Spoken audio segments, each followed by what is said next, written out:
এবং যার দেখা যাচ্ছে বিশাল বিশাল বিমান আছে সেই জিতবে। কিন্তু নিকট অতীতে পাকিস্তান এবং ভারতের যুদ্ধে, তারপরে পাকিস্তান আফগানিস্তান, এখন ইরান এবং ইসরায়েল, এই যুদ্ধগুলোতে যে দেখা যাচ্ছে যে না, ন্যূনতম ড্রোন বানানোর জ্ঞান থাকলেই একটা যুদ্ধকে কন্ট্রোল করে ফেলা যায়। রাশিয়া এবং ইউক্রেন যুদ্ধ চলছেই ড্রোনের উপর দিয়ে। যে যত ভালো ড্রোন বানাতে পারে, যে যত ভালো ড্রোন উড়াতে পারে, এই একটা $50,000 একটা ড্রোন ধ্বংস করতে আপনার কয়েক বিলিয়ন ডলারের মিসাইল নিক্ষেপ করতে হচ্ছে যে আকাশে আমি এই ড্রোনটাকে ধ্বংস করব। এই $50,000 একটা ছোট্ট ড্রোন গিয়ে আপনার কোনো তেল শোধনাগার, কোনো বড় কোনো কোম্পানি কোথাও গিয়ে পড়ে যাচ্ছে, আগুন লেগে যাচ্ছে, মানুষ ভয় পেয়ে যাচ্ছে। তো দেখা যাচ্ছে যুদ্ধের চিত্রই পাল্টে যাচ্ছে ইউক্রেন এবং রাশিয়ার যুদ্ধ থেকে না আজ পর্যন্ত ড্রোনই সব কিছু। তো জ্ঞান এবং বিজ্ঞানের সাথে যতক্ষণ মুসলমানেরা কানেক্টেড না হচ্ছে, মসজিদকে যতক্ষণ জ্ঞানের মার্কাজ না বানাচ্ছে এবং জ্ঞান চর্চার যতক্ষণ চেষ্টা না করতেছে, শেখুল ইসলাম ইবনে তাইমিয়া রাহিমাহুল্লাহ বলেছেন প্রত্যেক মুসলমানের জন্য কোরআন নিজে বুঝতে পারবে এরকম এতটুকু জ্ঞান অর্জন করা ফরজ। আমরা মোটামুটি আছি যে হ্যাঁ কোরআন পড়তে পারি, এরকম আছে অনেকে। কোরআন পড়তে পারে না এরকমও তো অসংখ্য হাজার হাজার। কিন্তু কোরআন যে নিজে পড়ে বুঝবে এরকম জ্ঞান শুধু মাদ্রাসার ছাত্রদেরই আছে, তাও অনেক অল্প। মাদ্রাসাতেও যারা পড়ে তাদের অনেকে ভালো বোঝে না। অথচ ইবনে তাইমিয়া রাহিমাহুল্লাহ বলছে এটা প্রত্যেক মুসলমানের উপর ফরজ যে সে কোরআন নিজেই বুঝবে, অন্তত আরবিটা বুঝতে পারবে। নাহলে তো পরিবর্তন হবে না। পরিবর্তন হওয়ার জন্যই আল্লাহ কোরআন দিয়েছে, আপনার অন্তরে প্রভাব বিস্তার করার জন্যই আল্লাহ সুবহানাহু ওয়া তাআলা কোরআন দিয়েছে। এটা যদি আপনি যতক্ষণ নিজে ফিল এবং অনুভব না করতে পারবেন, আপনি হেদায়েতের রাস্তা পাবেন না। শেষ জামানায় ইমাম মাহদিদের সময়ে, ঈসা আলাইহিস সালামের সময়ে যারা জেরুজালেম বিজয় করবে, ইস্তাম্বুল বিজয় করবে, রোম বিজয় করবে, ভারত বিজয় করবে, এরকম দেশগুলো যারা বিজয় করবে, তারা ওই মানের ইমান কোথায় থেকে সংগ্রহ করবে? নবী তো নাই, মুহাম্মদ সাল্লাল্লাহু আলাইহি ওয়াসাল্লাম তো নাই, সাহাবীরা তো নাই, কিন্তু ওদের ইমান সাহাবীদের মতোই, সাহাবীদের কাছাকাছি। মদিনার সর্বশ্রেষ্ঠ ইমানওয়ালা মানুষগুলো বের হয়ে আসবে। কেমনে তারা ইমানটা তৈরি করবে? কোরআন দিয়ে। কোরআনের সংস্পর্শে তাদের ইমানের লেভেল ওই জায়গায় পৌঁছে যাবে। এই জন্য আমাদের মসজিদগুলোতে মক্তব চালু করা, জ্ঞান শিক্ষার ব্যবস্থা করা, জ্ঞান উপার্জনের ব্যবস্থা করা, জ্ঞানের পিছনে সময় দেওয়া, এগুলো অতীব জরুরি এবং অতীব প্রয়োজনীয়। এবং এই যে যা অর্থ আমরা জালসা সম্মেলনের জন্য ব্যয় করে থাকি, এই অর্থের একটা অংশ যদি আপনি ইমামের বেতন বাড়ানোর জন্য ব্যয় করেন, এই অর্থের একটা অংশ যদি ইমামকে ভালো প্রশিক্ষণ দেওয়ার জন্য ব্যয় করেন, এই অর্থের একটা অংশ যদি ওই ইমামকে প্রশিক্ষণ দিয়ে গ্রামে মক্তবের বাচ্চাদের কেমনে শতভাগ মক্তবে বাচ্চাদের উপস্থিত করানো যায়, তার পুরস্কার প্রতিযোগিতা, ওগুলোর পিছনে ব্যয় করেন, তাহলে আপনার এই জালসা করে যা উপকার হয়েছে তার চেয়ে 10 গুণ 100 গুণ বেশি উপকার।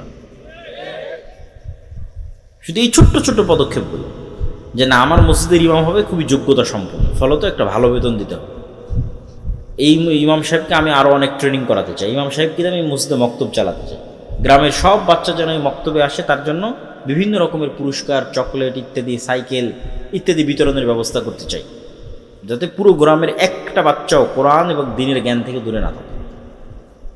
এটা সবচেয়ে স্থায়ী, পার্মানেন্ট এবং দীর্ঘমেয়াদী। কেন এরাই এই মক্তবে যারা পড়তেছে, এরাই তো বিভিন্ন স্কুল কলেজে এই দেশের ডিসি, ওসি, এসপি, মন্ত্রী, মিনিস্টার এই জায়গাগুলোতে যাবে। তো ছোটতে যদি আপনি তাদের শিখিয়ে দিতে পারেন নবীদের জীবনী, সাহাবীদের জীবনী, ঈমান, আকীদা, আদর্শ, সত্যবাদিতা, ন্যায়পরায়ণতা, তার কিছু না কিছু প্রভাব থাকবে। এই জন্য আমাদের যে নিজস্ব মক্তবের সিলেবাস আছে, এটা ওইভাবেই তৈরি করা, তালিমউদ্দিন বা আদর্শ শিক্ষা, যেটার উপর আপনারা মক্তব অলিম্পিয়াড দেখলেন এনটিভির পর্দায়, ছোট ছোট বাচ্চাদের নবীদের জীবনী থেকে শুরু করে আদব কায়দা থেকে শুরু করে সব কিছু, এই সিলেবাসের উপর ট্রেনিং দিয়ে আপনাদের আশেপাশের সকল মসজিদে মক্তব চালু করা দরকার। আর এই ট্রেনিংয়ের জন্য যাতায়াত খরচও ফ্রি, এই ট্রেনিংয়ের জন্য থাকা খাওয়াও ফ্রি, এই ট্রেনিংয়ের জন্য সিলেবাসও ফ্রি, মানে বাচ্চারা যে সিলেবাসটা নেবে, বইটা নেবে, এটাও ফ্রি। তো এত কিছু বিনামূল্যে দেওয়ার পরেও যদি এই কাজে আপনারা আগ্রহী না হন, তাহলে এর জবাবদিহিতা তো আল্লাহ সুবহানাহু ওয়া তাআলার দরবারে আপনাদেরকে দিতে হবে। প্রিয় উপস্থিতি, ইয়াং জেনারেশনের উদ্দেশ্যে এবং উপস্থিত সকলের উদ্দেশ্যে মুসলমানদের এই যে পরিবেশ এবং পরিস্থিতি, এই পরিবেশ এবং পরিস্থিতি সামনে আরো ভয়াবহ হবে। ফিতনা থামার লক্ষণ খুব কম, এবং আমাদেরকে অনেক বড় বিপদ এর মুখোমুখি হতে পারে। দুর্ভিক্ষ যদি দেখা দেয় বাংলাদেশে, আশ্চর্যের কিছু নাই। এরকম পরিস্থিতি যদি আর 2-3 মাস চলে, তেল এবং গ্যাসের সংকট, আর এই সংকট শুধু বাংলাদেশে তা না, এই ইন্দোনেশিয়া, মালয়েশিয়া, ফিলিপাইন, থাইল্যান্ড, একই সিনারি। ভারত, পাকিস্তান, এমনকি ইউরোপ, এমনকি আমেরিকা, সব জায়গায় সেম সিনারি। ফলত এটা বিশ্বের অর্থনীতিতে যে প্রভাব আসবে, এই প্রভাব আমাদের দেশে যখন পড়বে, তখন এখানে দুর্ভিক্ষ দেখা দিত। আপনার তেলের দাম বাড়ার সাথে সাথে সারের দাম বাড়বে, আপনার চাষের খরচ বেড়ে যাবে। ফলত সকল দিক থেকে আমরা একটা বিপদ মুহূর্ত এবং ফিতনাময় মুহূর্তের দিকে পড়ে যাব। এবং এই শেষ জামানাগুলোতে দাজ্জাল বা দাজ্জালীয় শক্তির যে ফিতনা, এই ফিতনা থেকে বাঁচার একটাই উপায়। এটা বলে আমার বক্তব্য শেষের দিকে চলে যাব, যে এইরকম ভয়ঙ্কর মুহূর্তগুলোতে আপনি কীভাবে ফিতনা থেকে বাঁচবেন। আজকে যদি আমি আপনাকে বলি, মানে আমাকেও যদি কেউ বলে যে ভাই তুমি যদি এই কথা মানো তাহলে তোমার গাড়িতে তেল দিব, তা আমি তো মনে হয় সন্দেহে পড়ে যাব যে এই কথা মেনে নিয়ে তেল নেওয়াই ভালো। তো এর চাইতে ভয়ঙ্কর ঘটনা তো দাজ্জাল ঘটাবে। এই তেল নয়, দাজ্জাল বলে আকাশ বৃষ্টি বন্ধ করে দিবে, জমিন ফসল বন্ধ করে দিব। হয় আমাকে রব মানো, নাহলে আকাশের বৃষ্টি বন্ধ, জমিনের ফসল বন্ধ। এখন যদি আপনাকে বলি যে ভাই তুমি এই কাজ না করলে তোমার তেল নাই, তোমার মোটরসাইকেলে তেল নাই, তোমার গাড়িতে তেল নাই, তো সবাই যে ইমান বিক্রি করবে, কয়জন ইমান নিয়ে থাকবে? তো এই ফিতনার সময়গুলো আমাদের ইন্ডিকেট করছে, বুঝাচ্ছে যে আপনি কিভাবে ফিতনা থেকে বেঁচে থাকবেন। ফিতনা থেকে বেঁচে থাকার জন্য 2টা রাস্তা ছাড়া আর কোনো রাস্তা নেই আমার জানা নাই, যে ফিতনার সময় আমরা ফিতনা থেকে বেঁচে থাকবো। 1, পরকালের প্রতি অগাধ আস্থা, যেন আমি পরকালই আছি, পরকাল যেন দেখে নিয়েছি, পরকাল যেন আমি স্বাদ আস্বাদন করে নিয়েছি। আমি যেন মারা গেছিলাম, মৃত্যুবরণ করে জান্নাত জাহান্নাম কবর ঘুরে তারপরে আবার দুনিয়াতে এসেছি। পরকালের প্রতি এই লেভেলের অগাধ আস্থা। আব্দুর রহিম যে মৃত্যু এবং কবরের বর্ণনা শোনাচ্ছিল, জান্নাত জাহান্নামের বর্ণনা শোনাচ্ছিল, এটার প্রতি যতক্ষণ অগাধ আস্থা তৈরি না হবে ততক্ষণ আপনি দুনিয়া বিসর্জন দিতে পারবেন না। দুনিয়া তখনই বিসর্জন দিতে পারবেন যখন জান্নাতে আপনার জায়গাটা দেখতে পাবেন, যে হ্যাঁ জান্নাত হচ্ছে আসল জীবন। আমাল হায়াতুদ দুনিয়া ইল্লা লাইবুন ওয়া লাহু, দুনিয়া তো খেল তামাশা মাত্র। ওমা ইনদাল্লাহ খায়রুন ওয়া বাক, আল্লাহর নিকটে যা আছে ওটাই উত্তম এবং ওটাই চিরস্থায়ী, তথা পরকাল। এই পরকাল দেখতে পাওয়ার কারণে আসহাবুল উখদুদের সম্ভব হয়েছিল আগুনে ঢুকে যাওয়া। সূরা বুরুজের মধ্যে আসসামা ইযাতিল বুরুজ আল ইয়াউমিল মাউউদ ওয়া শাহিদু ওয়া মাশহুদ কুতিলা আসহাবুল উখদুদ, যে তাদের বলা হলো হয় ঈমান ছাড়ো না হয় আগুনে ঢোকো। তো ওরা আগুনে ঢুকে গেছে। তো কেমনে সম্ভব যে আপনি আগুনের মধ্যে স্বেচ্ছায় ঢুকে জ্বলে পুড়ে যাবেন? তখনই সম্ভব যখন আপনি আগুনের মধ্যে জান্নাত দেখতে পাবেন, আর ওই আগুন থেকে পিছনে যখন জাহান্নাম দেখতে পাবেন। যে আমি যদি আগুনে না ঢুকি, ঈমান ত্যাগ করি, তাহলে পিছনে আমার বাড়ি ঘরে আসলে জাহান্নামের আগুন অপেক্ষা করছে। এটা যখন আপনি স্বচক্ষে দেখতে পাবেন যে এই সামনে যে আগুন জ্বলতেছে এটা তো জান্নাত, তখন ঢুকে যাবে। এই সেম ঘটনা দাজ্জাল ঘটাবে, বলবে দাজ্জালের জান্নাত জাহান্নাম, দাজ্জালের জাহান্নাম জান্নাত। পরকালের প্রতি অগাধ আস্থা ছাড়া আপনি ঈমান বাঁচাতে পারবেন না। সামান্য কিছুর বিনিময়ে ঈমান বিক্রি করে দেবেন, 1 টাকা অবৈধ 1 টাকার লোভে, সামান্য অর্থের লোভে, সামান্য ফসলের লোভে, সামান্য খাবারের লোভে। আর যখন আপনি মাটি কামড়ে পড়ে থাকবেন যে না খেয়ে মরে যাব, কিন্তু ঈমানের উপর মারা যাব, কারণ এটাই আলটিমেট সফলতা, সর্বোচ্চ সফলতা। ঈমানের উপর মরতে পারা, এটাই সফলতা, দুনিয়া অর্জন করা সফলতা। তাহলে পরকালের উপর অগাধ আস্থা ছাড়া শেষ জামানার ফিতনা থেকে বাঁচা সম্ভব নয়। 2, আল্লাহর ক্ষমতা এবং শক্তি সম্পর্কে জ্ঞান অর্জন। আল্লাহর ক্ষমতা, শক্তি, সাহায্য, তাওহীদ, এগুলো দিয়ে কোরআন পরিপূর্ণ। 3, সালাতের উপর অটল থাকা। তাওহীদ কত গুরুত্বপূর্ণ যে ইব্রাহিম আলাইহিস সালাতু ওয়াস সালাম আল্লাহ সুবহানাহু ওয়া তাআলার নিকটে দোয়া করছেন, রব্বি জাআল হাযাল বালাদা আমিনা ওয়াজনুবনি ওয়া বানিয়া আন না'বুদাল আসনাম, মূর্তি পূজক না হয়, মানে শিরক না করে। আরো একটা দোয়া কি করছেন, রব্বি জাআললি মুকিমাস সালাহ ওয়া মিন যুররিয়াতি, আল্লাহ আমি যেন কোনোদিন বেনামাজি না হই, আমার পরবর্তী বংশধর যেন বেনামাজি না হয়। তাহলে পরকালের উপর অগাধ আস্থা, আল্লাহর উপর ঈমান এবং সালাত, এই তিনটে জিনিস যদি মুসলমান মজবুত ভাবে আঁকড়ে ধরে থাকে, তাহলে পৃথিবীর কোনো শক্তি মুসলমানদের পরাজিত করতে পারবে না। পরাজিত করতে না পারা মানে এই নয় যে আপনাকে ক্ষমতার থেকে ফেলে দিল। পরাজিত করতে না পারা মানে আপনার ঈমান কিনতে পারেন, এটাই পরাজিত না করা। কেননা দাজ্জাল যখন আসবে, সব ক্ষমতা তো দাজ্জাল নিয়েই নিবে। তাহলে কি মুমিনরা পরাজিত হয়ে গেল? সব ক্ষমতা যে দাজ্জাল নিয়ে নিল, তো মুমিনরা পরাজিত হয়ে গেল? আল্লাহর নবী বলছেন, শামের আকাবা, শামের গিরিপথের মধ্যে একদল মুসলমান অপেক্ষা করবে, যারা ক্ষুধার তাড়নায় তাদের ধনুক পর্যন্ত জ্বালিয়ে খাবে। দাজ্জালের ফিতনার সময় কোনো খাবার থাকবে না। তো ওই মুমিন মুসলমানেরা পরাজিত না? ওর ঈমান যে দাজ্জাল কিনে নিতে পারেনি, এটাই হলো ওদের সফলতা। ওরা বিজয়ী, দাজ্জাল পরাজিত। তা আপনি সালাতের উপর অটল আছেন, ঈমানের উপর অটল আছেন, এবং পরকাল দেখতে পাচ্ছেন, এবং পরকালের কারণে দুনিয়ার যে কোনো কিছু আপনি বিসর্জন দিতে পারেন জান্নাতের জন্য। এটার উপর যতক্ষণ অটল থাকতে পারবেন, ততক্ষণ আপনি ফিতনা মুক্ত থাকবেন। ফিতনা যত বড়ই হোক, শেষ জামানার ফিতনা হোক আর শুরুর জামানার ফিতনা হোক। কেননা মৃত্যু মুসলমানদের কাছে একটি কাঙ্ক্ষিত বিষয়। মৃত্যু মুসলমানদের কাছে অকাল নয়, মৃত্যু মুসলমানদের কাছে ভীতির নয়,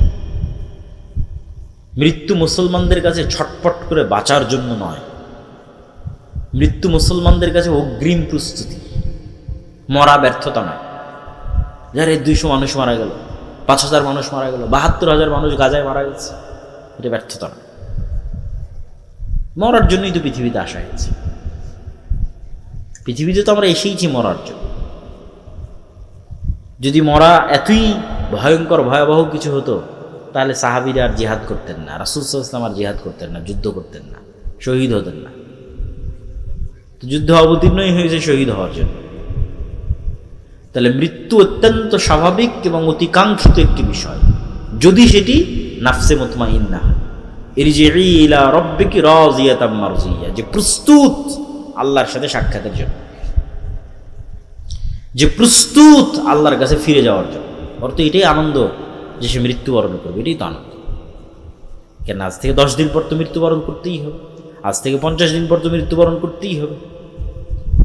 তাহলে মৃত্যুর ভয়ে মুসলমান কিছু করে ফেলবে, এটা অসম্ভব। বরং মুসলমান মৃত্যুকেই আলিঙ্গন করবে, কিন্তু তার ঈমান, তার সালাত, তার পরকালের প্রতি বিশ্বাস, এগুলো বিসর্জন দিবে না, এটাই শান্তি। এই জন্য 1 টাকাও অবৈধ অর্থের প্রতি লোভ থাকা যাবে না। আপনার যদি 1 টাকা অবৈধ অর্থের প্রতি লোভ থাকে, আপনি পৃথিবীর এই ফিতনা থেকে বাঁচতে পারবেন না। দাজ্জালের ফিতনা থেকে বাঁচা আপনার পক্ষে সম্ভব নয়। কেন আপনি ওই 1 টাকা অবৈধভাবে উপার্জন করেছেন, মানে আপনি 1 টাকার কাছে বিক্রি হয়ে যাবেন। এই জন্য আপনি 1 টাকা অবৈধভাবে উপার্জন করেছেন। তাহলে ওই 1 টাকা আপনাকে দাজ্জাল দিলে আপনি ওটাও নেবেন, যে ঠিক আছে তোমারটাই নেই, কেন আমার 1 টাকার দরকার। আর যদি আপনি শতভাগ হালালের উপর টিকে থাকতে পারেন, তাহলে বোঝা যাবে যে হ্যাঁ, ঈমান নিয়ে ফাইট করার মতো ঈমান এই পৃথিবীতে, ঈমান নিয়ে ফাইট করার মতো ঈমান আপনার আছে, যে আপনি শতভাগ হালালের উপর টিকে আছেন এবং হারামের ফাঁদে পা দেন না। তো আমি আমার বক্তব্য দীর্ঘায়িত করতে চাচ্ছি না। এই সংক্ষিপ্ত আপনাদের জন্য উপদেশ এবং নাসিহার সারমর্ম কি? এই সংক্ষিপ্ত উপদেশ এবং নাসিহার সারমর্ম হচ্ছে, মুসলমানদের জ্ঞান এবং বিজ্ঞানে সামনের দিকে এগিয়ে যেতে হবে, মসজিদগুলোকে জ্ঞানের মারকাজ বানাতে হবে, এবং মসজিদ ভিত্তিক দিন চর্চার চেষ্টা করতে হবে, নেতৃত্বের কালচার তৈরি করতে হবে, আমর বিল মারুফ ওয়ান নাহি আনিল মুনকার, সৎ কাজের আদেশ, অসৎ কাজে বাধা দিতে হবে। অসৎ কাজ মানে সকল ধরনের অসৎ কাজ, নেতা মানে ন্যায়পরায়ণ সত্যবাদী, এটা হওয়ার কালচার তৈরি করতে হবে। আর শেষ জামানার ফিতনা থেকে বাঁচার জন্য ঈমান, সালাত এবং পরকালের প্রতি অগাধ আস্থা, এই বিশ্বাসগুলো নিয়ে আমাদের পৃথিবী থেকে বিদায় নেওয়ার চেষ্টা করতে হবে। আল্লাহ সুবহানাহু ওয়া তাআলা আমাদের তৌফিক দান করুক, আল্লাহুম্মা আমিন। আপনাদের যদি কোনো প্রশ্ন থাকে আমি সেই প্রশ্নগুলোর উত্তর দেওয়ার চেষ্টা করব ইনশাআল্লাহ। রাত এই জন্য গভীর করলাম না যে ফজরের সালাতে সবাইকে উঠার চেষ্টা করতে হবে, বলেন ইনশাআল্লাহ। ঈসা আলাইহিস সালাতু ওয়াস সালাম ফজরের সালাতে অবতীর্ণ, তো যে ফজরের সালাতে থাকবে না ওর সম্ভব নয় ঈসা আলাইহিস সালামের সাথে সঙ্গী হওয়ার। আল্লাহ কবুল করুক আমাদের, আল্লাহুম্মা আমিন। কোনো প্রশ্ন থাকলে আপনারা করতে পারেন, যদি লিখিত অথবা মৌখিক।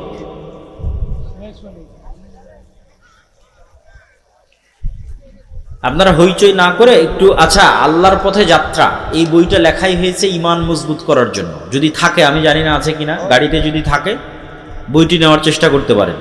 ঈমান মজবুত করার জন্য আল্লাহর পথে যাত্রা। মহিলাদের জন্য চাকরি বা ব্যবসার ক্ষেত্রে ইসলামের বিধান কি? বর্তমানে নারীদের চাকরি বা ব্যবসার জন্য নিরুৎসাহিত করা হয়, ইসলামের বিধান মেনে তারা কিভাবে চাকরি বা ব্যবসা করতে পারবে? বই। সম্মানিত উপস্থিতি, আপনার আমাদের এখানে মাহফিলে অনেক খরচ আছে, যে যা পারেন সবাই কিছু দিয়ে যাবেন।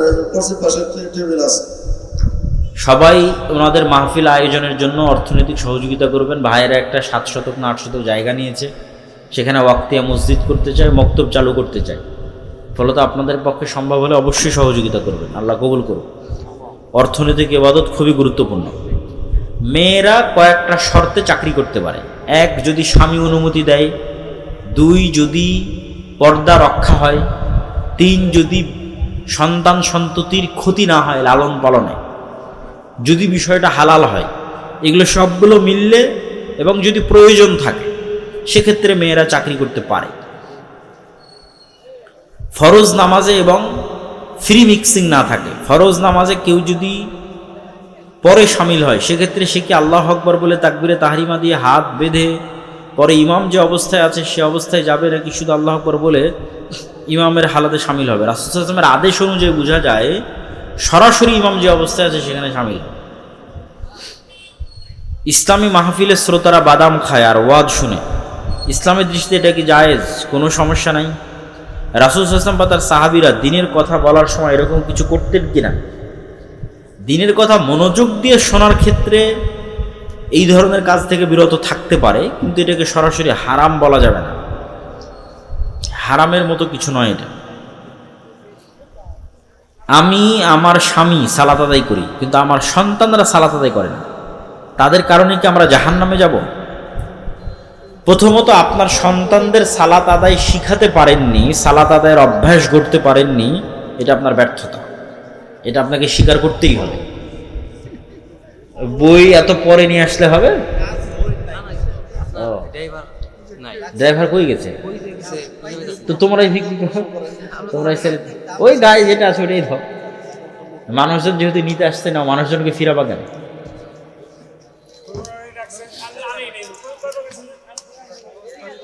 তো আপনি আপনার সন্তানদেরকে, বই যারা নিতে চান তারা স্টেজে আসতে পারে। আপনি আপনার সন্তানদেরকে সালাত শিখাতে পারেননি, এটা আপনার ব্যর্থতা। এখন কি করণীয়? রাসূল সাল্লাল্লাহু আলাইহি ওয়াসাল্লামের আদেশে বোঝা যায় 10 বছর বয়স হয়ে গেছে, সালাত আদায় করে না, এরকম সন্তানকে পিটতে হবে। এরকম সন্তানের খাবার বন্ধ করে দিতে হবে। এরকম সন্তানের বাড়িতে থাকা বন্ধ করে দিতে হবে। বাড়িতে থাকা, খাওয়া, পড়াশোনার খরচ 10 বছর পার হয়ে গেছে, এরকম কোনো সন্তানের পক্ষে সালাত ব্যতীত পাওয়ার কোনো সুযোগ নাই ইসলামের দৃষ্টিতে। এটাই শেষ কথা এবং ফাইনাল কথা। তাহলে যখন যাকে যেভাবে ইচ্ছা তখন তাকে সেভাবে ব্যবহার করা যাবে। যখন ইরাকের প্রেসিডেন্ট সাদ্দাম হোসেনের বিরুদ্ধে তাকে ধ্বংস করার দরকার হবে, তখন তার সাথে যার শত্রুতা তৈরি করার দরকার হবে। আবার যখন আরেক দেশকে ধ্বংস করার দরকার হবে, তখন তার সাথে যার শত্রুতা করার দরকার হবে। এই ডিভাইড অ্যান্ড রুল, ভাগ করো এবং শাসন করো, এই যে পদ্ধতি, তো পৃথিবীর সকল সম্ভাবনা থাকার পরেও মুসলমানেরা সবচেয়ে অসহায় এবং সবচেয়ে মাজলুম। তার অন্যতম একটি কারণ হচ্ছে যে সমস্ত ভ্রান্ত মতবাদ দিয়ে মুসলমানদের বিভক্ত রাখা হয়েছে, সে ভ্রান্ত মতবাদগুলো। এবং দ্বিতীয় আরেকটি বড় কারণ, যদিও ইদানিং বহু বক্তব্যে আমি দাজ্জাল, ইমাম মাহদি, ইয়াজুজ মাজুজ এগুলো নিয়ে আলোচনা করেছি। সেক্ষেত্রে আমি দেখেছি মানুষের মধ্যে একটা মনের ইচ্ছা লক্ষ্য করা যায় যে মানুষ, আমার ধারণা যে সাধারণ মুসলমানদের যদি এই অবস্থা হয় তাহলে অন্য সব জায়গায় সকলের একই অবস্থা, যে সবাই এই মনে করে বসে আছে যে হ্যাঁ আমার তো কিছু করার দরকার নাই, ইমাম মাহদি আসবে উনিই সব করবে, ঈসা আলাইহিস সালাম আসবে উনিই সব করবে, তাহলে অন্য মুসলমানদের আর মুসলিম নেতাদের আর কোনো করণীয় নেই। এই চিন্তা যদি সুলতান মোহাম্মদ আল ফাতেহ করতেন তাহলে উনি মাটির উপর, পাহাড়ের উপর দিয়ে জাহাজ চালাতে পারতেন না। উনি কিন্তু ইস্তাম্বুল বিজয় করার সময় মাটির উপর দিয়ে জাহাজ চালাইছে, পানির উপর দিয়ে নয়। মানে যখন সকল রাস্তা বন্ধ হয়ে গেছে, যখন সবাই হাল ছেড়ে দিয়েছে যে না এবারও ইস্তাম্বুল বিজয় সম্ভব নয়, ইস্তাম্বুল বিজয় করার জন্য, তুরস্ক বিজয় করার জন্য একদম আল্লাহর নবীর যুগ থেকে সুলতান মোহাম্মদ আল ফাতেহের যুগ পর্যন্ত অসংখ্য মুজাহিদ বাহিনী চেষ্টা করেছে, কেউ পারেনি। কেন এটা খ্রিস্টানদের সবচেয়েতে, যেমন আজকের ইতালির রাজধানী রোম, এরকম বাইজেন্টাইন এম্পায়ারের রাজধানী হচ্ছে তুরস্কের রাজধানী কনস্টান্টিনোপল, কুস্তুনতুনিয়া, ইস্তাম্বুল। এটা বিজয় করা এত সহজ নয়। তো যখন সবাই হাল ছেড়ে দিয়েছে তখনও সুলতান মোহাম্মদ আল ফাতেহ স্বপ্ন দেখছেন যে না ইস্তাম্বুল বিজয় সম্ভব, তো যাওয়ার যে কোনো রাস্তা নাই, তবু তাহলে মাটির উপর দিয়ে জাহাজ চলবে। মাটির উপর দিয়ে কেমনে জাহাজ চলবে? তো বলে নিচে কাঠ বিছাও, কাঠের উপর তেল লাগাও, আর তার উপরে জাহাজ উঠাও, তেলের ঘর্ষণে জাহাজ টেনে নিয়ে যাও, তেলের ঘর্ষণে জাহাজ টেনে নিয়ে গিয়ে এমন জায়গায় জাহাজ নামাও যেখানে শত্রু কল্পনাও করেনি যেখানে জাহাজ নামতে পারে। তো উনি যদি চিন্তা করতেন যে না ইস্তাম্বুল বিজয় করার কাজ তো ইমাম মাহদির, কেন হাদিসে কিন্তু আছে যে কিয়ামতের পূর্ব মুহূর্তে ইস্তাম্বুল বিজয় হবে। তো ইস্তাম্বুল বিজয়ের কাজ যেহেতু ইমাম মাহদির, তা আমার করে কী লাভ? আমার করে তো কোনো লাভ নাই। আর সুলতান সালাহুদ্দিন আইয়ুবী যদি মনে করতেন যে মসজিদে আকসা আমি আর কি করতে বিজয় করবো, এই তো ইমাম মাহদির কাজ, তাহলে এখনও ওই খ্রিস্টান ক্রুসেডারদের হাতেই মসজিদে আকসা থাকত। তো রাসূলুল্লাহ সাল্লাল্লাহু আলাইহি ওয়াসাল্লাম আমাদের যে থিওরি শিখিয়েছেন, সেই থিওরিটা হচ্ছে তোমরা যদি দেখো যে সূর্য পশ্চিম দিকে ঠিকই উঠে গেছে, মানে কিয়ামত হয়ে গেছে, তারপরেও যদি তোমার হাতে একটা গাছের চারা থাকে তাহলে ওটাকে লাগাও। এর নাম হচ্ছে প্রোডাক্টিভিটি। মানে অলস হাত ছেড়ে দিয়ে বসার কোনো সুযোগ নেই। সদা সর্বদা নিজের সময়কে কাজে লাগানো, উঁচু হিম্মত, সৎ সাহস এবং নেতৃত্বের গুণ, এটা কাজে লাগিয়ে সামনের দিকে এগিয়ে যাওয়া। জি না, আপনি হাতের সাথে হাত লাগিয়ে বসে রাখলেন, যেখানে পশ্চিম দিকে সূর্য উঠে গেছে তখন রাসূল সাল্লাল্লাহু আলাইহি ওয়াসাল্লাম বলতেছে না তোমার হাতে যদি কোনো বীজ থাকে, চারা থাকে, রোপণ করার মতো করো। মানে শেষ সময় পর্যন্ত আমল বা চেষ্টা অব্যাহত রাখতে হবে, এটাই মুসলমানদের কাজ। কেননা কেউ জানে না কখন ইমাম মাহদি আসবে, কখন দাজ্জাল আসবে, কখন কিয়ামত হবে, নির্ধারিত সময় কেউ জানে না। হবে এই কথা ঠিক, হবেই হবে, এটাই নিশ্চিত, কিন্তু ওটার অপেক্ষায় আপনার আর কোনো কাজ নাই, এটা হলো না। তথা আমাদের ইয়াং জেনারেশন, আমাদের মুসলিম উম্মাহ, তাদের কাজ আছে, জ্ঞানে বিজ্ঞানে তাদেরকে সামনের দিকে এগিয়ে যেতে হবে এবং চেষ্টা অব্যাহত রাখতে হবে। যেই মুহূর্তে মুসলমানদের হাতে মোগল সাম্রাজ্য এবং যেই মুহূর্তে ওসমানী খেলাফত, এই সুলতান মোহাম্মদ আল ফাতেহেরই পরবর্তীতে ওসমানী খেলাফত আরও বৃহৎ আকার ধারণ করে তুরস্ক থেকে, সেই মুহূর্তে ইউরোপ জ্ঞান এবং বিজ্ঞান চর্চা কেবল শুরু করছে। 1800 শতক, 1700 শতক কেবল জ্ঞান বিজ্ঞানের চর্চা শুরু করেছে। নতুন নতুন কামান, গোলা বারুদ, গুলি, ঠিক আছে, এগুলো, তারপরে যুদ্ধ জাহাজ, এগুলো কেবল নতুন নতুন আবিষ্কার করতেছে। তো তখন যদি মুসলমানেরা, এই উসমানীয় খেলাফতের মুসলমানেরা অথবা ভারতের মোগল শাসকেরা চিন্তা করতো যে না আমরাও জ্ঞান এবং বিজ্ঞানে বিনিয়োগ করব, এরা এটা করে, তখন ওই ওসমানী শাসকেরাও এবং মোগল শাসকেরাও এরা সব টাকা পয়সা ব্যয় করেছে বিশাল বিশাল ইমারত তৈরিতে, কারুকার্য খচিত তাজমহল, মসজিদ, আরও প্রাসাদ, ভবন, উন্নত উন্নত ইঞ্জিনিয়ারিং, শৈল্পিক কেমনে বিল্ডিং বানানো যায়, এটার পিছনে সব টাকা পয়সা শেষ করে দিয়েছে। তো তাজমহলের পিছনে যা টাকা ব্যয় করেছে, ওই টাকা যদি ভারতের মুসলমানদের সন্তানদের জ্ঞানের পিছনে ব্যয় করা হতো, তাহলে হয়তো মুঘল সাম্রাজ্যের পতন নাও হতে পারতো। আল্লাহ আলম, আল্লাহ ভালো জানে। হয়তো যখন ব্রিটিশরা এই দেশে এসেছিল, তখন হয়তো তাদের মতো শক্তি সামর্থ্য মুসলমানদেরও থাকতো লড়াই করার মতো। তো একই অবস্থা আজকে মুসলমানদের বিরাজ করছে। এই যে মুসলমানদের তেল আছে, গ্যাস আছে, টাকা পয়সা আছে, রিসোর্স আছে, সমুদ্রের প্রণালী আছে, কিন্তু এই টাকা পয়সাগুলো মুসলমানরা কি করতেছে? বিশাল বিশাল উঁচু উঁচু বিল্ডিং, পর্যটন খাত, যে আমরা পর্যটন খাতকে উন্নত করব, পর্যটন খাতের পিছনে ব্যয় করব, মানুষ আসবে ঘুরতে, এখান থেকে আমরা ইনকাম করব। এই যেটার পিছনে ব্যয়, জ্ঞান এবং বিজ্ঞান শিখার পিছনে কোনো ব্যয় আছে, কিন্তু ওই মাপের ব্যয় নাই যে না আমার মূল টার্গেট জ্ঞান বিজ্ঞান। তো কীরকম ভয়াবহ পরিস্থিতির মুখোমুখি হতে পারে মুসলমানেরা, তা তো চোখের সামনেই দেখা যাচ্ছে। তো এই জন্য আমাদেরও নিজ নিজ সাধ্যের জায়গা থেকে যে না, হ্যাঁ আমি আমার জায়গা থেকে কি করতে পারি, আমাদেরকেও আমাদের জায়গা থেকে দুটো কাজ করতে হবে। সৎ নেতৃত্ব কিভাবে তৈরি হবে তার প্র্যাকটিস, জ্ঞান এবং বিজ্ঞানে কিভাবে আমরা সামনের দিকে এগিয়ে যাব তার চেষ্টা। আমাদের বিশ্ববিদ্যালয়গুলোর অবস্থা আরও শোচনীয়। আরব বলেন, পারস্য বলেন, তারা মোটামুটি তাও কিছু আছে, আমাদের দেশে তাও নাই। এখানে অতটুকুও নাই, এখানে শুধু চেতনা বিক্রি হয়, সভাপতি আর সহসভাপতি পদ বিক্রি হয়, আর দলীয় এবং ছাত্র রাজনীতি এবং অস্ত্র মারামারি গণ্ডগোল এটাই শেখানো হয়। এবং সেখান থেকে বের হয় চাঁদাবাজ, সেখান থেকে বের হয় সন্ত্রাস, সেখান থেকে বের হয় দুর্নীতিবাজ। দেশের জন্য কিছু করবে এরকম প্রজন্ম তৈরি হয় না। ফলত 52 বছরও এই দেশে বলার মতো কিছু নাই, যে এই দেশের কিছু হয়েছে, কিছু আছে, এরকম নাই। না ডিফেন্স সিস্টেম, না সামরিক খাত, না অন্য আর কোনো জ্ঞান গবেষণা। কোথাও বাংলাদেশ বলতে পারবে না যে না এই জায়গায় আমি নিজের পায়ে দাঁড়িয়ে আছি।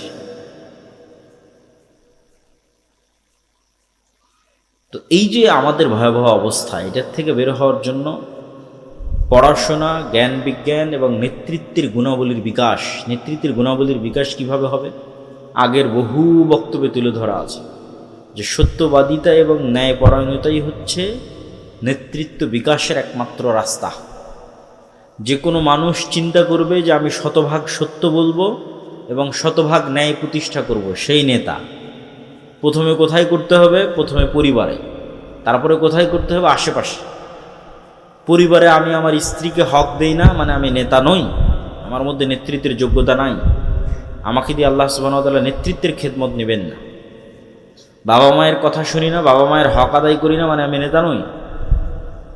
নিজের বোনকে পিতার সম্পত্তিতে ন্যায়ের সাথে ভাগ দেইনি, তার মানে আমি নিজেই জালেম, আমি ন্যায় প্রতিষ্ঠাকারী নই। তাহলে নেতা তৈরি হয় এই দুইটা জিনিসের উপর ভিত্তি করে, সত্য বলা এবং ন্যায় প্রতিষ্ঠা করা। তা আমরা মসজিদ মাদ্রাসায় সালাত, সিয়াম, হজ, যাকাত, দোয়া দরুদ সবই শিখিয়েছি, কিন্তু দেখবেন ওখান থেকে বের হয়ে ওই আলেম, ওই মাওলানা, মাদ্রাসা শিক্ষক, ইসলামী দলের নেতা কর্মী কারোর মধ্যেই এই দুটো গুণের নাই, সত্যবাদিতা নাই, ন্যায় নিষ্ঠা নাই। সালাত, সিয়াম, হজ, যাকাত আছে, ফলত সেও আর নেতা হতে পারতেছে। কিন্তু নেতা হতে হলে তাকে এই দুটো গুণ লাগবে। আমরাও নেতা হতে পারতেছেন এই দুটো গুণের অভাবে। শতভাগ সত্যবাদিতা না থাকা এবং শতভাগ ন্যায়পরায়ণতা না থাকা, এটি দিয়েই নেতা তৈরি হয়। এটার প্র্যাকটিস এবং কালচার আমাদের মধ্যে নিয়ে আসতে হবে। আল আমরু বিল মারুফ ওয়ান নাহি আনিল মুনকার, সৎ কাজের আদেশ দিতে হবে, অসৎ কাজে বাধা দিতে হবে। অসৎ কাজ মানে শুধু গান বাজনা হলে এটা অসৎ কাজ, অসৎ কাজ মানে মেয়ে মানুষ বেপরদায় ঘুরলে এটা অসৎ কাজ, শুধু এগুলো অসৎ কাজ নয়। অসৎ কাজ মানে আর একজনের পুকুর পুকুরে মাছ ছাড়বে, তো আর এক নেতা এসে বলতেছে তাকে চাঁদা না দিলে মাছ ছাড়তে দিবে না। এটাও অসৎ কাজ। এটাও যেদিন মসজিদ এবং মাদ্রাসা থেকে বাধা দিতে পারবে ন্যায়ের সাথে, ওই দিন ওখান থেকেই নেতা তৈরি হবে। অন্যায়ের প্রতিবাদ করতে গিয়ে নেতা তৈরি হবে, এবং সেখান থেকে নেতা তৈরি হলো কোন নেতাকে আল্লাহ কবুল করবে আল্লাহ সুবহানাহু ওয়া তাআলা বলেন। যে কোনো একজন নেতাকে আল্লাহ কবুল করতে পারে, কিন্তু এই কালচার তো নাই যে আল-আমরু বিল মারুফ ওয়ান নাহয়ি আনিল মুনকার, এটার কালচারটাই তো নাই। এই কালচারটা তৈরি করতে হবে যে না, আমি অসৎ কাজে বাধা দেব। অসৎ কাজ মানে সকল অসৎ কাজ, মানুষের সাথে যে অসৎ কাজ অন্যায় হচ্ছে ওটা তো বাধা দেবে।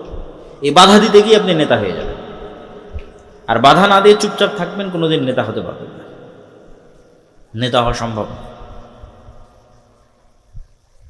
আর জ্ঞান এবং বিজ্ঞানের ক্ষেত্রে অন্তত ন্যূনতম